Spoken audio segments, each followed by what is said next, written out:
بسم اللہ الرحمن الرحیم۔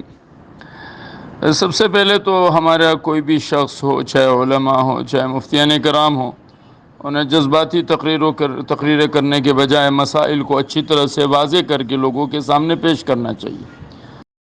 شادی میں جاتے ہیں، لفافہ جیب میں ڈال کے روٹی کھا کے جو آتے ہیں، تمام فقہاء نے لکھا یہ حرام ہے۔ 1000 روپے دے کر حرام کی روٹی کھا کے ہم آ جاتے ہیں۔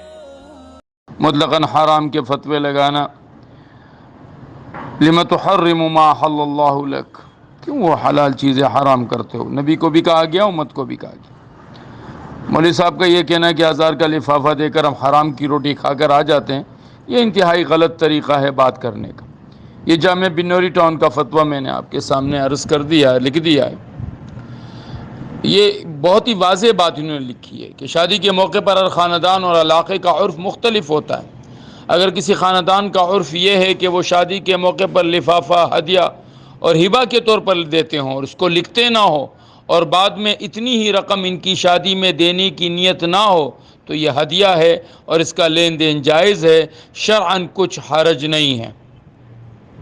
اور اگر لفافہ دینے عوض اور بدل کے طور پہ ہوتا ہے کہ جتنے لفافے دیے ہیں ان کی شادی میں اس سے زیادہ ہوگا، تو یہ سودی قرضہ ہے اور سودی قرض لینا دینا ناجائز۔ اب آگے لکھتے ہیں کہ اگر کسی علاقے میں ایسے معاملات ہیں تو انہیں ہدیے کے احکام نرمی و حکمت سے سمجھا دیے جائیں کہ ہدیہ اپنی استطاعت کے مطابق اور طیب نفس سے بلا تکلف دینا چاہیے، اور ہدیہ دینے کے بعد واپسی کی امید نہیں رکھنی چاہیے۔ نیز یہ کہ دین ہمیں تکلفات سے گریز کا حکم دیتا ہے۔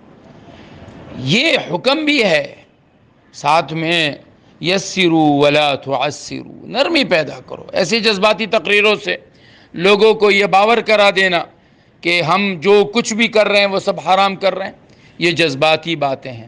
علماء کو ایسی تقریروں سے اجتناب کرنا چاہیے۔ علماء کو بشروا ولا تنفروا، خوشخبریاں سناؤ۔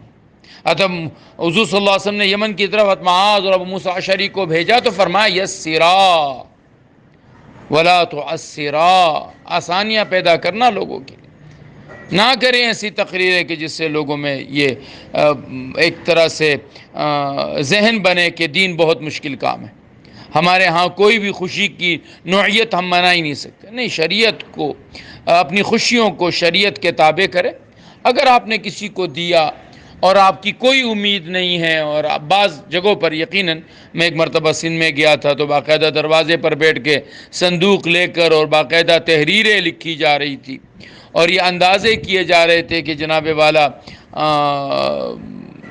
اتنے پیسے تو ہم یہاں سے نکال لیں گے۔ تو یہ طریقہ تو بالکل غلط ہے، لیکن ہر لفافہ دینا لینا یہ